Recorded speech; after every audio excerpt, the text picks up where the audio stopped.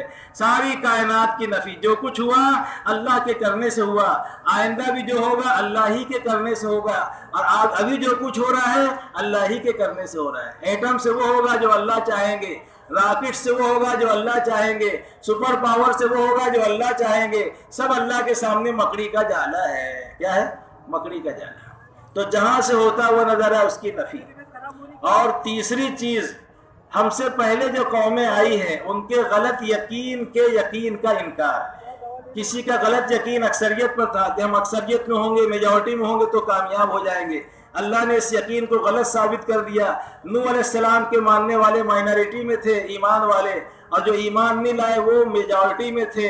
اللہ نے بتا دیا قیامت تک کہ مائنارٹی میں ناکامی سمجھنے والوں کو اور اکثریت میں کامیابی کا یقین رکھنے والوں کو چیلنج کر دیا کہ اکثریت میں کامیابی ہوتی تو قوم نوح کامیاب ہو جاتی، دولت میں کامیابی ہوتی تو قارون کامیاب ہو جاتا، وزارت میں کامیابی ہوتی تو حامان کامیاب ہو جاتا، حکومت میں کامیابی ہوتی تو نمرود اور بخت نصر پوری دنیا کے بادشاہ تھے، وہ ناکام نہیں ہوتے، ہلاک اور برباد نہیں ہوتے. اور باغات میں کامیابی ہوتی تو قوم سبا ناکام نہیں ہوتی. تجارت اور بزنس میں کامیابی ہوتی تو قوم شعیب ناکام نہیں ہوتی. انڈسٹری، صنعت و حرفت میں کامیابی ہوتی تو قوم شعیب ناکام نہیں ہوتی. اور ایم ڈی اور ایم بی بی ایس بننے میں اور لیاقت و صلاحیت و کوالیفائڈ ہونے میں اگر کامیابی ہوتی تو قوم عیسیٰ بہت کوالیفائڈ تھی، سب M B B S, M D, P H D تھے، لیکن وہ سب بھی ناکام اور برباد ہو گئے. اللہ بتا رہے ہیں ان میں سے کوئی بھی چیز کامیابی کے لیے ضروری نہیں ہے، بلکہ کامیابی کے لیے وہ 4 شرطیں جو اللہ نے قرآن میں بیان کی ہے.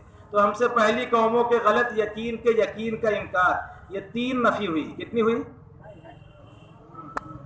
پہلی نفی معبودان باطل کی، دوسرے جہاں سے ہوتا وہ نظر ہے اس کی، تیسرے ہم سے پہلے جو قومیں آئی جس کے واقعات قرآن نے بیان کیے ہیں ان کے غلط یقین کے یقین کی نفی، اور چوتھے سب سے بڑا بت ہے وہ اپنے اندر بیٹھا ہوا ہے. 3 کا انکار نصف ایمان ہے، اور یہ اپنے اکیلے کا انکار یہ نصف کے برابر ہے.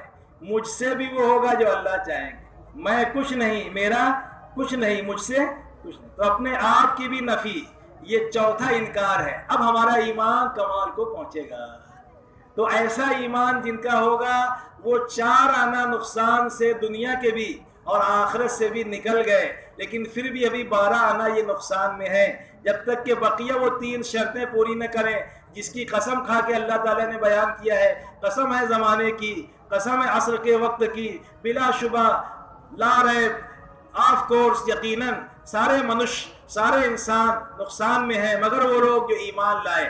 پھر دوسری شرط یہ لگائی ہے کہ فقط ایمان بھی کافی نہیں، اگرچہ ایمان سب سے بڑا فریضہ ہے، سب سے بڑا حکم ہے، ایک نہ ایک دن ایمان کی بنیاد پہ آدمی جنت میں جائے گا، اس کی خوشخبری اور بشارت ہے.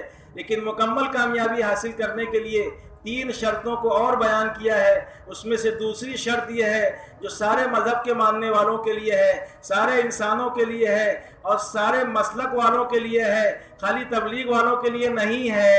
چاہے وہ حنفی ہو، مالکی ہو، شافعی ہو، اہل حدیث ہو، اور اپنے کو کسی بھی مکتب فکر کا کہتا ہو، قرآن سب کے لیے ہے. یہ دوسری شرط سب کے لیے ہے. وَعَامِلُوا الصَّالِحَاتِ إِلَّا الَّذِينَ آمَنُوا وَعَامِلُوا الصَّالِحَاتِ. وہ لوگ نقصان میں نہیں ہوں گے جو ایمان لائے اور اچھے کام کیے، چانگلے کام کیے، بھلے کام کیے، اچھے کام.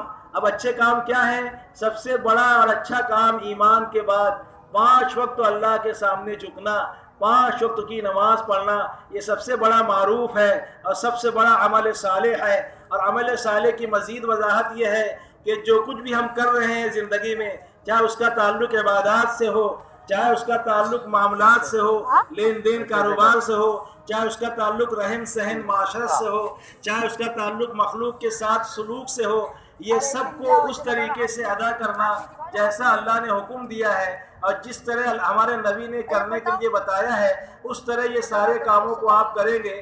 چاہے استنجا کرنے کے لیے جا رہے ہوں، چاہے بیوی کے منہ میں لقمہ ہی کیوں نہ کھلا رہے ہو، یہ سب عمل صالح بن جائے گا، بشرطے کہ اللہ کا حکم نہ ٹوٹے اور نبی کا طریقہ نہ چھوٹے. صبح سے لے کے شام تک اور شام سے لے کے صبح تک، سکار سے لے کے سندھیا کال تک، اور سندھیا کال سے لے کے سکار تک، اور سر کے بالوں سے لے کے پیر کے ناخون تک، جو کچھ بھی آپ کر رہے ہیں، کاروبار ہو، گھر میں رہنا سہنا ہو، یہ سب کا طریقہ، جیون کے بتانے کا طریقہ حضور پاک صلی اللہ علیہ وسلم نے بتایا ہے۔ اس طریقے پر کھائیں گے، پیئیں گے، شادی بیاہ، غمی خوشی، معاملات، معاشرت، اخلاقیات، تو یہ سب عمل صالح شمار ہوگا اللہ کی بارگاہ میں۔ تو ایسا عمل کرنا ہے جیسا کہ نمونہ ہمارے نبی کی زندگی ہے۔ جو کچھ کرنا ہے ہم اپنی زندگی کو ملائیں نبی کی زندگی سے۔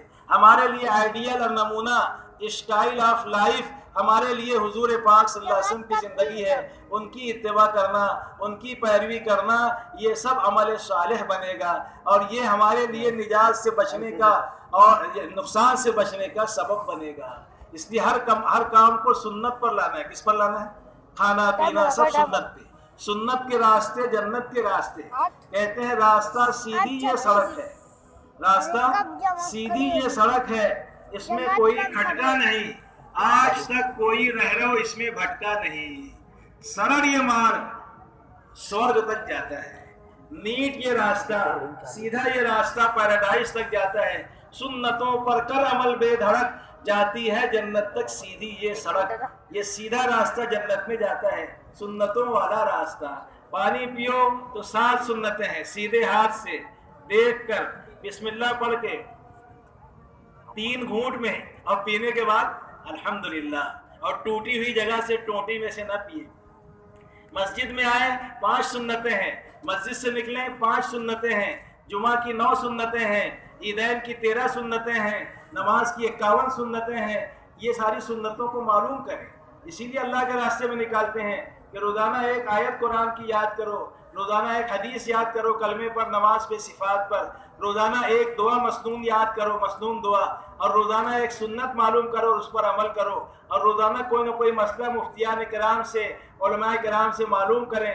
روزانہ نکلنے کے زمانے میں 5 چیزیں سیکھیں، قرآن 1، حدیث 2، مسنون دعائیں 3، مسائل 4، اور سنتیں 5۔ سنتوں پر جو زندگی گزاریں گے اس میں حسن ہے، جاذبیت ہے، کشش ہے، نور ہے، سادگی ہے، حیا ہے۔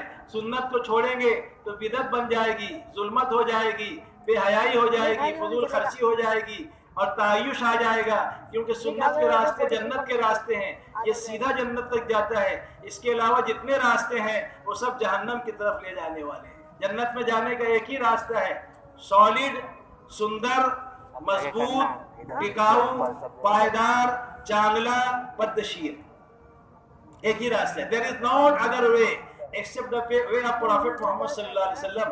کوئی راستہ نہیں جنت میں جانے کا سوائے اس راستے کے جو خاتم الانبیاء اللہ کی طرف سے لے کر آئے۔ 4 بڑے فائدے ہیں۔ پہلا فائدہ، دین پر اللہ استقامت دیں گے۔ دوسرا فائدہ، روزی میں برکت دیں گے۔ تیسرے، اغیار کے دلوں میں، نافرمانوں کے دلوں میں، فاسقین کے دلوں میں اللہ رعب اور دبدبہ اور ہیبت ڈالے گا۔ اور چوتھے، اپنوں کے دلوں میں پیار اور محبت ڈالے گا۔ 4 انعام سنتوں پر چلنے والوں کے لیے حدیث میں خبر دی گئی ہے۔ دین پر استقامت 1، روزی میں برکت 2، اور تیسرے جو ہے اپنوں کے دلوں میں محبت 3، اور چوتھے غیروں کے دلوں میں رعب، دبدبہ، ہیبت۔ اللہ تعالیٰ نے اپنے نبی حضرت محمد صلی اللہ علیہ وسلم کو 8 باتیں ایسی عطا فرمائی ہے جو کسی نبی کو نہیں عطا فرمائی۔ یہ شرف محمد الرسول اللہ صلی اللہ علیہ وسلم کو اللہ نے عطا فرمایا۔ ایسے نبی اللہ نے ہم کو دیے جن کے بارے میں آتا ہے کہ حسن یوسف دم عیسیٰ، حسن یوسف دم عیسیٰ ید بیدا داری، آنچ خوباں ہما دارت تنہا داری۔ ساری چیزوں کا مجموعہ، 8 چیزیں ایسی عطا فرمائی اللہ نے ہمارے نبی کو جو اور نبی کو نہیں ملی۔ نمبر 1، آپ کا نام آسمانوں پر احمد ہے اور زمین پر محمد ہے صلی اللہ علیہ وسلم۔ دوسرے، آپ سارے نبیوں کے امام ہیں، امام الانبیاء ہے، سارے نبیوں کے سردار ہیں، سردار انبیاء ہیں۔ اور تیسرے، آپ خاتم النبیین ہیں، سیل آف دا پروفٹس ہیں۔ اب آپ کے بعد دنیا میں قیامت تک کوئی نبی نہیں آئے گا، آپ کی رسالت قیامت تک کے چلے گی۔ کوئی دعویٰ کرے گا تو وہ جھوٹا نبی ہے، 30 جھوٹے نبی پیدا ہوں گے اور وہ سب جھوٹے ہیں، اس کی خبر ہم کو حدیث میں دی گئی ہے۔ ہمارے نبی آخری نبی ہیں، اب کوئی اور نبی اللہ کی طرف سے نہیں اتریں گے، نہیں بھیجے جائیں گے۔ عیسیٰ علیہ السلام قرب قیامت آئیں گے، وہ بھی نئی نبوت کا اعلان نہیں کریں گے، وہ پہلے آ چکے ہیں، آسمان پر اٹھا لیے گئے تھے۔ آخر زمانے میں اللہ زمین پر اتارے گا، امتی بن کر آئیں گے اور شریعت محمدیہ ہی کی پیروی کریں گے۔ تو آپ آخری نبی ہیں۔ اور چوتھے، آپ کی امت کو جو ایوارڈ ملا ہے، جو اسٹیٹس ملا ہے، جو تاج اس کے سروں پہ رکھا گیا ہے، اسی امت کے سر پر نہیں رکھا گیا، اور ایسا لقب کسی امت کو نہیں ملا جو اس امت کو اللہ تعالیٰ نے اپنے نبی کی برکت سے عطا فرمایا ہے، وہ خیر امت کا لقب ہے۔ خیر امت کا، بولو نا، امتیاز جو بخشا ہے، خیر امت، کنتم خیر امت۔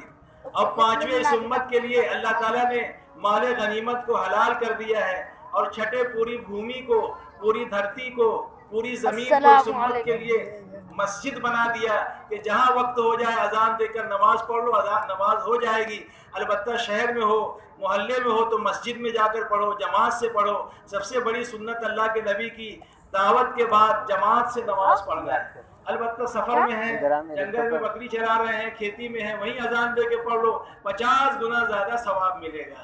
ہاں، اور ساتویں بات جو اللہ نے آپ کو، چھٹی بات جو اللہ نے آپ کو عطا فرمائی ہے، وہ یہ رعب اور دبدبہ ہے جو ابھی عرض کیا گیا کہ دشمنوں پر 1 مہینے کی مسافت کی دوری سے یا 3 میل کے فاصلے سے آپ کا رعب اور دبدبہ پڑتا تھا، جو اللہ نے سنت میں منتقل کر دیا۔ رعب اور دبدبہ، کتنی بات ہو گئی؟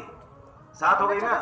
اور 8ویں بات، آپ جوامع الکلم، جامع کلمات کے ساتھ مبعوث ہوئے۔ تو یہ 8 نعمتیں اللہ نے ہمارے نبی کو دی ہے، جس کی برکتیں اتباع سنت کی وجہ سے امت کو بھی اس میں سے کچھ حصہ مل جائے گا، جس میں یہ ہیبت اور روب کا ہے۔ تو سب لوگ سنت پہ چلیں گے انشاءاللہ۔ یہ ہو گیا وعملوا الصالحات۔ جو بھی کام کرنا ہے، دیکھنا یہ ہے کہ اللہ کا حکم ہے تو کریں گے، نبی کا طریقہ کیا ہے تو کریں گے اس طریقے پر۔ کہتے ہیں ہر وہ عمل، ہر وہ زندگی کھوٹی ہے، اور ہر وہ عمل اللہ کے یہاں ریفیوز اور ریجیکٹ کر دیا جائے گا جو اللہ کے نبی کے بتائے ہوئے طریقے کے مطابق نہیں ہوگا۔ تو وعملوا الصالحات، ہر عمل کو بنانے کا طریقہ یہ ہے کہ جو عمل کریں دیکھیں یہ عمل کا حکم اللہ نے دیا ہے کہ نہیں دیا ہے۔ اگر دیا ہے کہ ہاں اسے کرنا ہے تو اسے کرنا ہے، اور منع کیا ہے تو اسے نہیں کرنا ہے۔ پھر کیسے کرنا ہے؟ نبی نے جیسے بتایا ویسے کرنا۔ اب 8 آنا نقصان سے ہم نکل گئے، اب 2 شرطیں اور رہ گئی ہے۔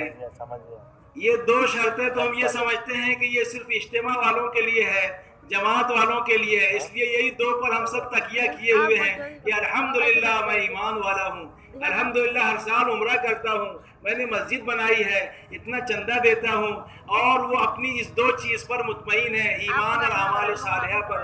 جبکہ مفتی محمد شفیع صاحب رحمۃ اللہ علیہ نے معرف القرآن میں والعصر کی تفسیر میں یہ لکھتے ہیں کہ اگر امت نے یہی 2 شرطیں صرف اختیار کی، اور تواصی بالحق اور تواصی بالصبر کو، جو 2 اور شرطیں والعصر میں اللہ نے بیان کی ہے، اگر امت نے اس کو چھوڑ دیا، اس کو ترک کر دیا، تو اس نے اپنی نجات کا دروازہ اپنے اوپر بند کر لیا، شٹر گرا دیا نجات کا۔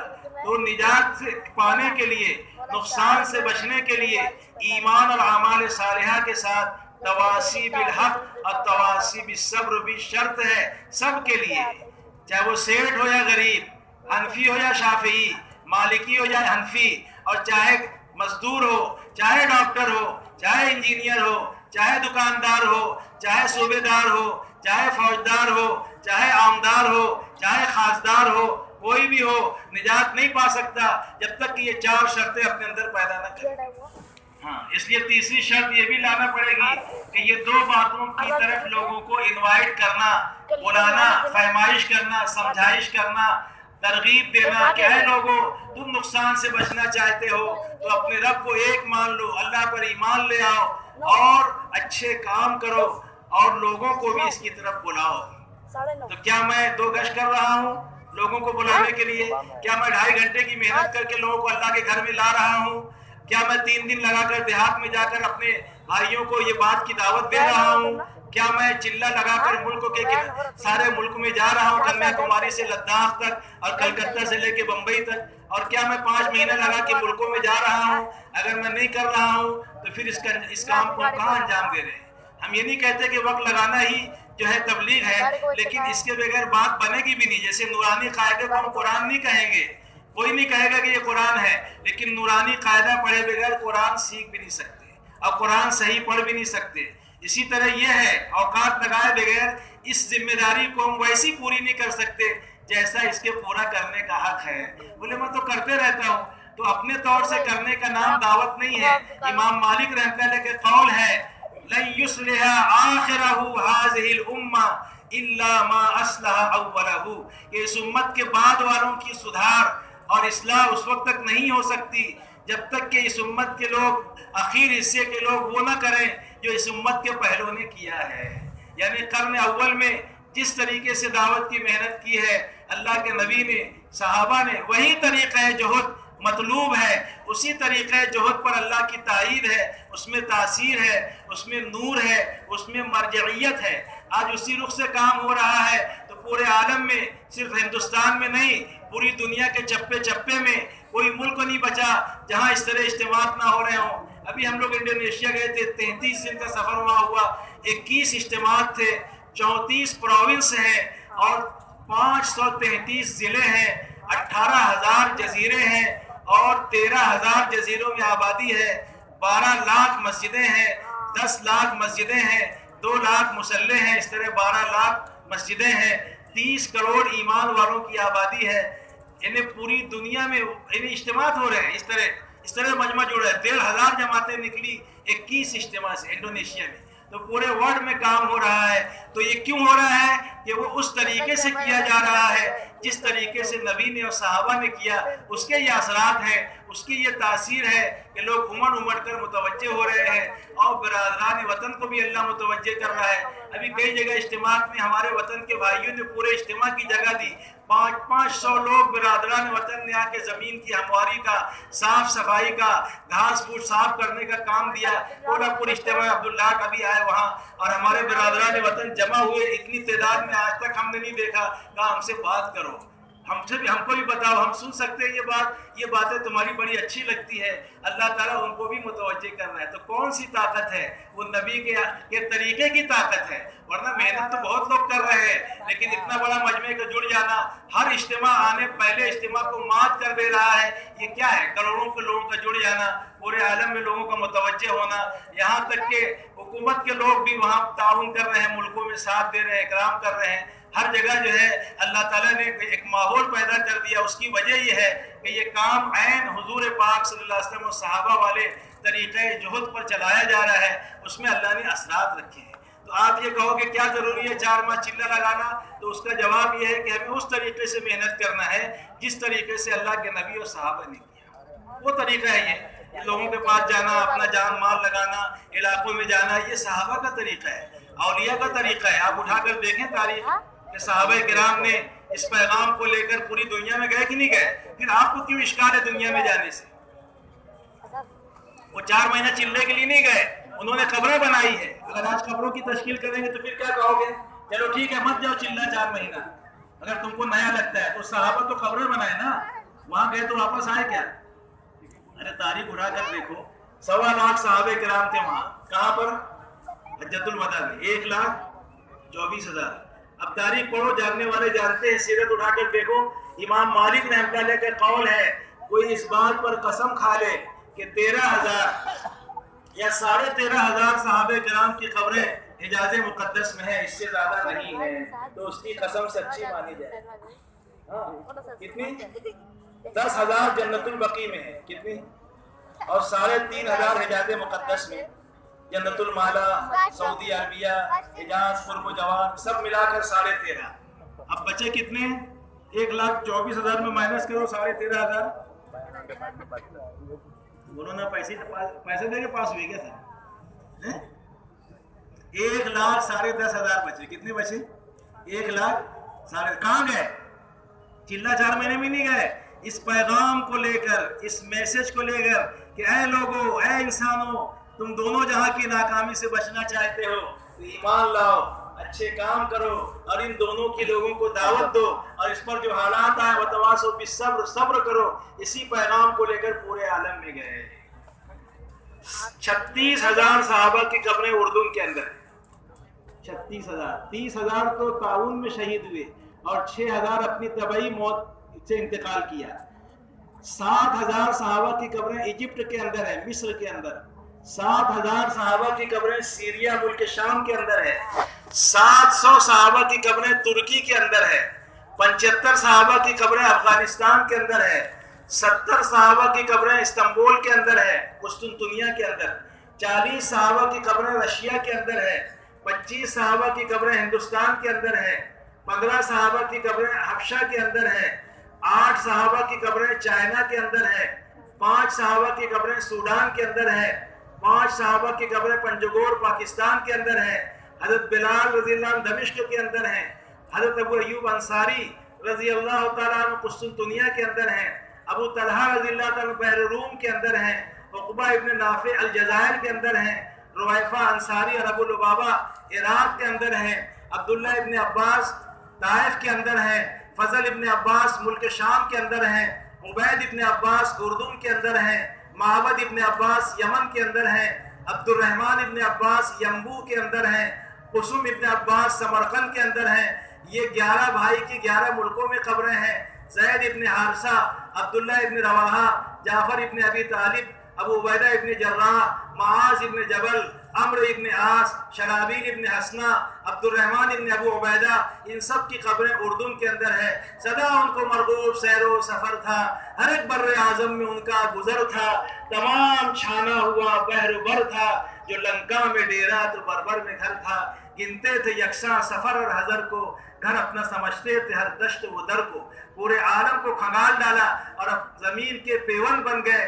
تب جا کر یہ اذان، یہ قرآن بھیونڈی میں، انڈیا میں، یورپ میں، امریکہ میں، فیجی میں، پوری دنیا میں پہنچی ہے. یوں ہی نہیں پہنچی ہے واٹس ایپ کے ذریعے سے، میسج کے ذریعے سے اور بیٹھے بیٹھے بٹن دبا کر نہیں پہنچایا، بلکہ اپنا جان اپنا مال لے کر 4 مہینہ چلانی زندگیاں لگا دی اور وہیں زمین کے پیون بن گئے. تو ہم یہ نہیں کہہ رہے آپ سے کہ آپ 5 مہینہ، یہ نہیں کہہ رہے قبریں بناؤ، بلکہ 5 مہینہ ودیش میں لگا کر آ جاؤ. 40 دن لگا کر ہندوستان سے واپس آ جاؤ.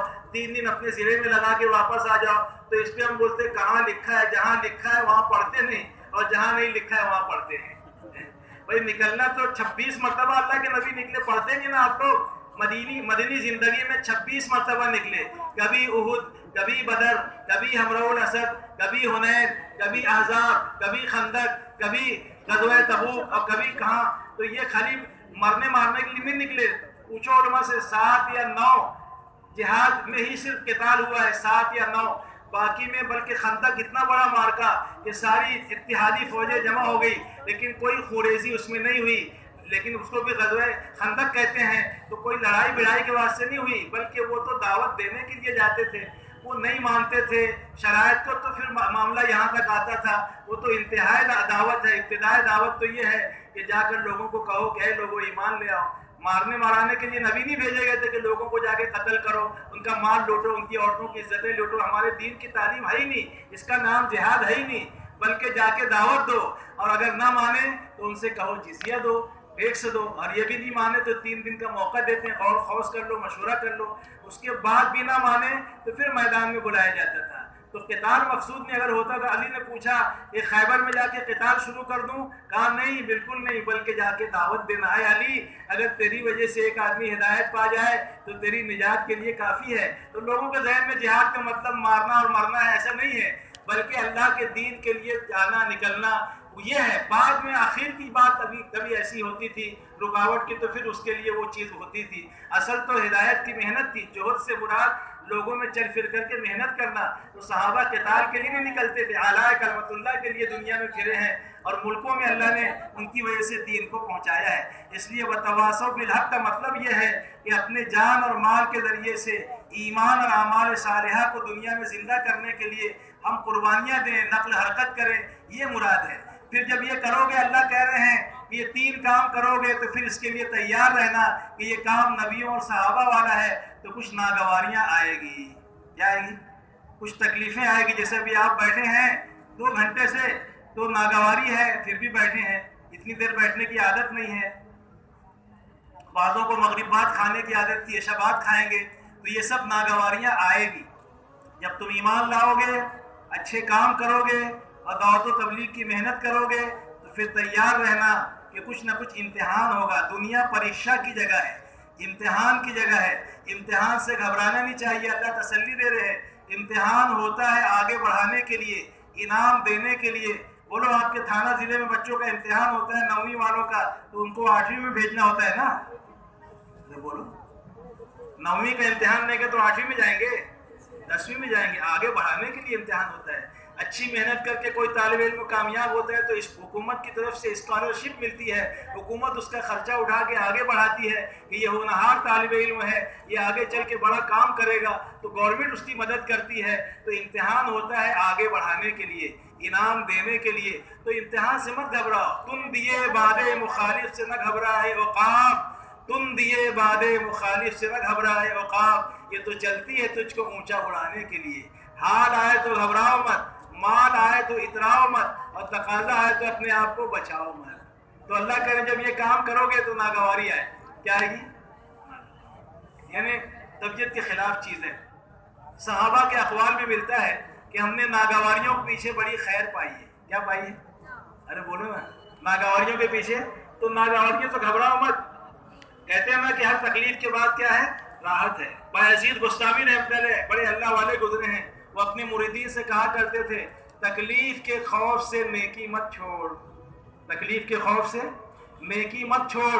تکلیف جاتی رہے گی، نیکی باقی رہے گی. ابراہیم علیہ السلام سے اللہ نے امتحان ضرور لیا کہ اپنے اکلوتے بیٹے پر، جوان بیٹے پر جو ابھی 13 سال کا ہے، زیادہ بڑا بھی نہیں، 10 یا 13 سال کا، اس کے گلے پہ چھری چلا دو. تو چھری چلانے کا حکم تو ہوا، لیکن اللہ تعالیٰ نے چھری نہیں چلوائی. وہ تو امتحان تھا اسماعیل علیہ السلام کا، یعنی باپ بیٹوں کا، ابراہیم علیہ السلام کا. جب چھری چلا دی تو اللہ کی طرف سے یہ مصدع اور یہ خوشخبری ملی کہ قد صدقت الرؤیا، کہ تم نے اپنے خواب کو سچ کر دکھایا. حالانکہ ایسی قربانی بوڑھے آسمان نے کبھی نہیں دیکھی کہ باپ اپنے بیٹے کے گلے پہ چھری چلائے. کشور اعلیٰ میں لرزہ پڑ گیا، عالم بالا میں لرزہ پڑ گیا. 2 مرتبہ آسمان کے فرشتے روئے ہیں. یہ کس موقع پر؟ جس وقت چھری چلائی ہے ابراہیم علیہ السلام نے صاحبزادہ اسماعیل علیہ السلام کے گلے پر. اور ایک جب طائف میں اللہ کے نبی کو پتھروں سے لہو لہان کیا گیا، کئی میل تک شریر بچوں کو آپ کے پیچھے لگا دیا گیا، اس موقع پہ جو شدت کی تکلیف آپ کو پہنچی ہے وہ آپ کی زندگی کی سخت ترین تکلیف ہے. خود آپ کے کہنے کے اور فرمان کے مطابق یہ 2 موقعوں پر فرشتے روئے ہیں. لیکن اللہ خود کہہ رہے ہیں نبی جی ہم تم کو آزمائیں گے. کیوں؟ تم گھبراؤ مت. ہم تم کو مقتدی بنانا چاہتے ہیں، امام بنانا چاہتے ہیں، عزت دینا چاہتے ہیں، بلندی دینا چاہتے ہیں. تو جب تک کہ گزاریں گے نہیں گھاٹیوں سے تو بلندی کیسے ملے گی؟ اس لیے جب یہ 3 کام کرو گے تو 7 گھاٹیاں آئے گی. کتنی؟ کسی پر کم، کسی پر زیادہ. ہم کمزور ہیں، تھوڑا بہت اللہ آزمائیں گے، اس میں ہمیں پورا اور کھرا اترنا ہے. اللہ خود کہتے ہیں قُلْ إِنْ كَانَ آبَاؤُكُمْ وَأَبْنَاؤُكُمْ وَإِخْوَانُكُمْ وَأَزْوَاجُكُمْ وَعَشِيرَتُكُمْ وَأَمْوَالٌ اقْتَرَفْتُمُوهَا وَتِجَارَةٌ تَخْشَوْنَ كَسَادَهَا وَمَسَاكِنُ تَرْضَوْنَهَا أَحَبَّ إِلَيْكُم مِّنَ اللَّهِ وَرَسُولِهِ وَجِهَادٍ فِي سَبِيلِهِ فَتَرَبَّصُوا حَتَّى يَأْتِيَ اللَّهُ بِأَمْرِهِ وَاللَّهُ لَا يَهْدِي الْقَوْمَ الْفَاسِقِينَ. کہ کہہ دیجئے قُلْ إِنْ كَانَ آبَاؤُكُمْ، نبی جی کہہ دیجئے کہ تمہارے باپ، یعنی باپ رکاوٹ بنے گا. بہت سے بیٹے ایسے ہیں جن کے ابا جانے نہیں دیتے، تو اللہ کہہ رہے ہیں تمہارے باپ بھی روکیں گے. تو ڈرو مت بچوں، ابا روکیں گے اللہ کہہ رہے ہیں. ہاں، اور ابا کی اطاعت ضرور کرو، اماں کی اطاعت ضرور کرو، لیکن یہ بھی سن لو، یہ بھی شریعت ہے لا طاعۃ المخلوق فی معصیۃ الخالق. جہاں خالق کی نافرمانی ہوگی وہاں مخلوق کی اطاعت نہیں کی جائے گی، اگرچہ وہ والدین ہی کیوں نہ ہو. سلوک ضرور کریں گے، حق ضرور ادا کریں گے، خدمت ضرور کریں گے، ہر چیز میں اطاعت کریں گے، لیکن اگر ایسا کوئی حکم دے گے ابا جس میں اللہ کی نافرمانی ہو تو اس میں اطاعت نہیں ہے. یہ معلوم کر لینا علماء کرام سے.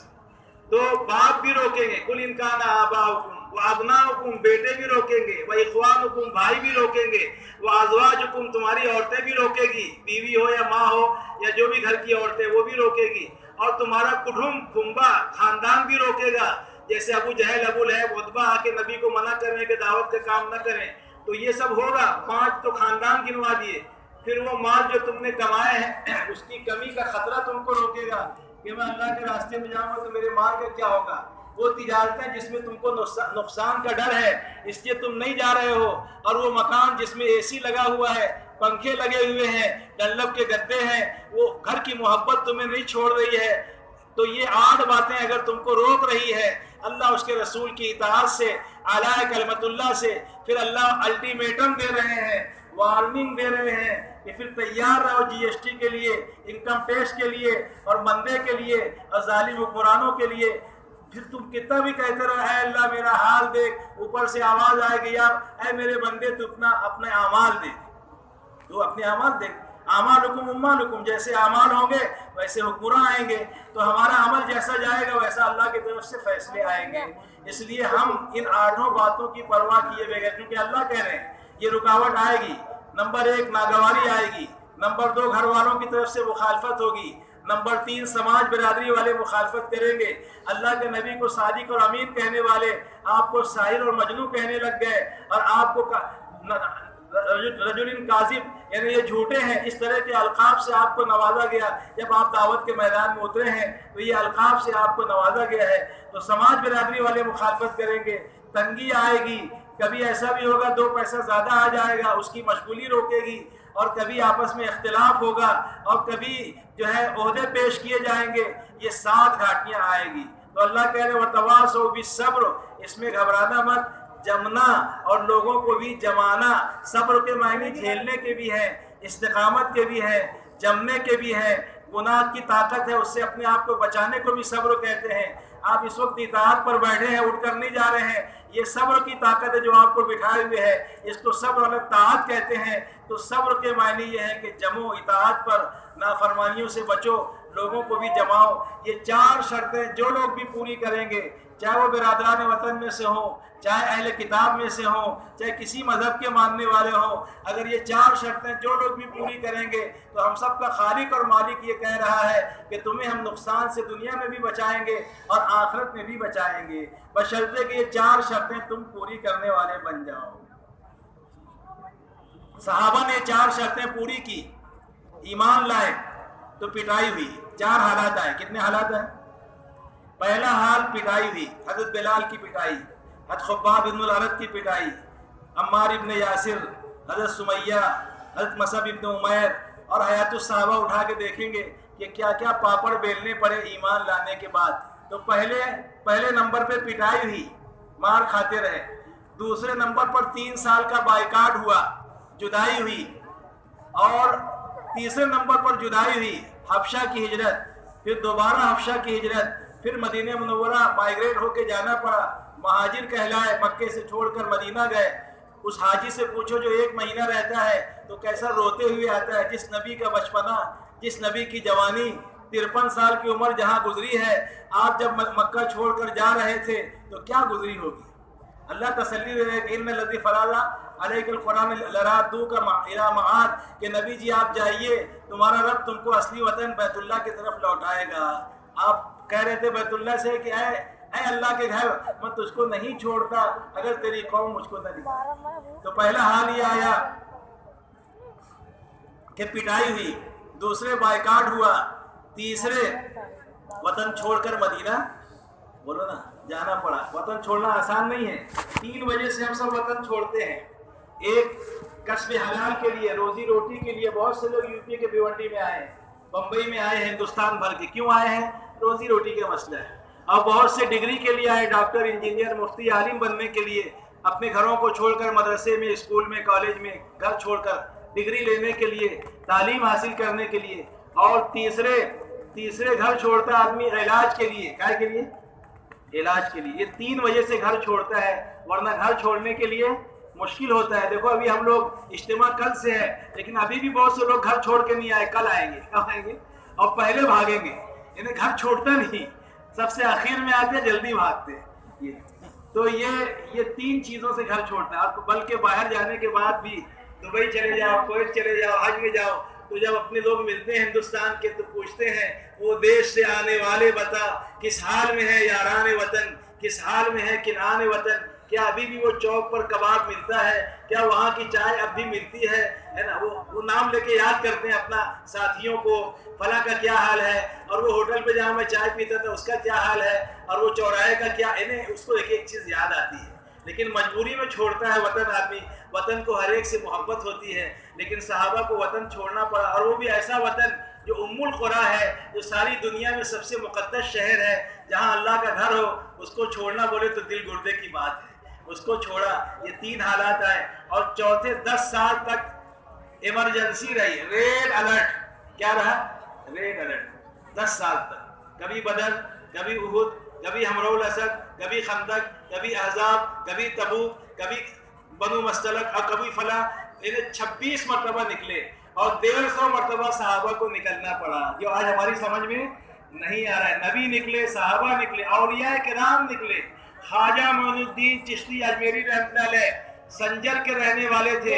ایران کا ایک صوبہ ہے شیشتان, اس کا ایک شہر ہے سنجر, وہاں سے مائگریٹ ہو کر 20 سال عراق میں رہے. شیخ عثمان ہارونی کی خدمت میں اپنا تزکیہ کیا, اپنے جو ہے تربیت کی. پھر وہاں سے نبی کا اشارہ ہوا, حکم ہوا کہ ہندوستان جاؤ, اور اجمیر شریف میں پڑاؤ کیا. اور وہاں سے لے کے انگریز مورخ لکھتا ہے کہ ڈھاکہ کا سفر کیا تو 90 لوگ دائرہ اسلام میں داخل ہوئے ہیں. ایک سفر میں اجمیر شریف سے دہلی کا برادران وطن درشن کے لیے آئے. ان کے چہرے کو دیکھ کر کہنے لگے یہ چہرہ جھوٹا نہیں ہو سکتا. بغیر تقریر کے, بغیر پمفلٹ کے, بغیر کتاب کے, بغیر لیکچر کے 60,000 لوگ دائرہ اسلام میں داخل ہوئے. وطن کہاں, دفن کہاں. خواجہ نظام الدین اولیاء اللہ رشیا سے آئے تھے, بخارا سے, بدایوں, پھر بدایوں سے دہلی. ان کی قبر دہلی کے اندر ہے, انہی کے نام سے بستی حضرت نظام الدین نئی دہلی 13 آباد ہے, انہی کے نام سے. اسی طرح بڑے پیر صاحب, ولیوں میں مرتبہ ہے میرے پیران پیر کا, شیخ عبد القادر جیلانی رحمۃ اللہ علیہ, گیلان کے رہنے والے, 600 کلومیٹر دور بغداد میں ان کا روضہ ہے. یعنی وطن کہاں, دفن کہاں. خود ہمارے نبی مکہ مکرمہ میں جائے پیدائش ہے, اور آپ کی آرام گاہ, آپ کا سبز گنبد مدینہ منورہ میں ہے. ابو بکر صدیق مکے کے رہنے والے, اور آپ کی قبر اطہر آپ کے بائیں, آپ کے دائیں طرف ہے. اسی طرح حضرت عمر مکے کے رہنے والے, آپ کی قبر بھی آپ کے قریب میں ہے. حضرت عثمان جنت البقیع میں ہے, حضرت علی کوفہ میں ہے. وطن کہاں, دفن کہاں. اور ابھی آپ نے سنے واقعات, کہاں کہاں قبریں ہیں صحابہ کی پوری دنیا کے اندر. تو قید مقامی تو نتیجہ ہے تباہی, رہ بحر میں آزاد وطن صورت ماہی, ہے ترک وطن سنت محبوب الہی, دے تو بھی ان کے صداقت کی گواہی. ابھی تک اپنا چھوڑنا ہی سمجھ میں نہیں آیا. ڈاکٹر بننے کے لیے گھر چھوڑنا سمجھ میں آیا, بزنس کے لیے گھر چھوڑنا سمجھ میں آیا, پکنک کے لیے, تفریح کے لیے گھر چھوڑنا سمجھ میں آیا, علاج کے لیے گھر چھوڑنا سمجھ میں آیا, اور تبلیغ کے لیے آج تک اچھے پڑھے لکھوں کی سمجھ میں آ ہی نہیں رہا کہ نکلنا بھی ضروری ہے. ہم بھی صحابہ نکلے, اور اولیاء نکلے, اللہ کے نبی نکلے, اور ہم نہیں نکل رہے ہیں. تو ناگواریاں آئے گی, اس میں چلتے رہنا ہے. پھر 4 انعام ملا, 4 حالات سے گزرے, 4 انعام ملا. پہلا انعام یہ ملا کہ اللہ تعالیٰ نے مکہ فتح کر دیا. دوسرا انعام یہ ملا کہ اللہ تعالیٰ نے اسلام کی بالادستی قائم کر دی, فوج در فوج, قبائل کے قبائل. اذا جاء نصر اللہ والفتح ورأیت الناس يدخلون فی دین اللہ افواجا, اللہ نے اسلام کو غالب کر دیا. اور تیسرے اللہ تعالیٰ نے قیصر و کسریٰ جو سپر پاور تھے, رومن امپائر اور پرشین امپائر, دونوں سرنڈر ہو گئے, اور ان کے خزانے صحابہ کے قدموں میں اللہ نے لا کے ڈال دیے, اور ان کی شہزادیاں باندیاں بن کر آئی. اور چوتھا انعام, جنت میں جانے کے بعد جنتیوں کو سب سے اخیر میں وہ نعمت ملے گی, اللہ کی رضا اور خوشنودی. وہ اللہ تعالیٰ نے اپنے نبی کی زبان مبارک سے دنیا ہی میں سنوا دیا, رضی اللہ عنہم ورضوا عنہ, ہم ان سے راضی ہوئے اور ہم سے. تو یہ 4 انعام اللہ نے دنیا میں دیا. اس لیے ہم بھی اگر چاہتے ہیں کہ یہ 4 انعام اللہ ہم کو بھی دے اور آخرت میں بھی کامیاب کرے, دنیا میں بھی, تو یہ 4 شرطوں کو پورا کرنے کے لیے اگر 5 مہینے کا مطالبہ بیرون کے عنوان پر اور 40 دن چلنے کا مطالبہ اندرون کے عنوان پہ مانگا جاتا ہے تو کوئی غیر واجبی نہیں ہے. ہمیں ایسا منہ نہیں بنانا چاہیے تشکیل کے موقع پہ جیسے منہ پر 12 بج گئے ہوں, یا جیسے آدھا لیمو کاٹ کے منہ میں نچوڑ دیے گئے. ہاں ایسا کرے, جب نکلنے کی بات بولو, بولے 2 گھنٹے سے اتنی اچھی بات کر رہے تھے, بس یہی تمہارا پڑھتا نہیں, نکلو. حالانکہ اس کے بغیر بات بنے گی نہیں. نکلے بغیر بچہ زندہ نہیں رہ سکتا, اس کی ماں بھی چلی جائے گی, یہ بھی مر جائے گا. نکلے بغیر دھندا نہیں ہو سکتا، نکلے بغیر علاج نہیں ہو سکتا، گھر سے نکلے بغیر ڈاکٹر انجینئر نہیں بن سکتے، تاجر نہیں بن سکتے، تو دین کے داعی اور ایماندار اور جو ہے دیندار بغیر نکلے کیسے بن جائیں گے؟ اس کے لیے بھی نکلنا ضروری ہے۔ اب ہمت کر کے ارادہ کر کے بتائیں کہ میں نقد 4 مہینے کے لیے یا چلے کے لیے، آج کی رات ہے، کل کا دن ہے اور کل کی رات ہے، پرسوں صبح جانا ہے، اس لیے نقد دکھائیں، نقد بڑے شوق سے، ادھار اگلی چوک سے۔ اب بولنا شروع کرو، 4 مہینہ اور چلہ۔ اللہ تجھ کو سرسبز و شاداب رکھے، آمین۔ شام بولو،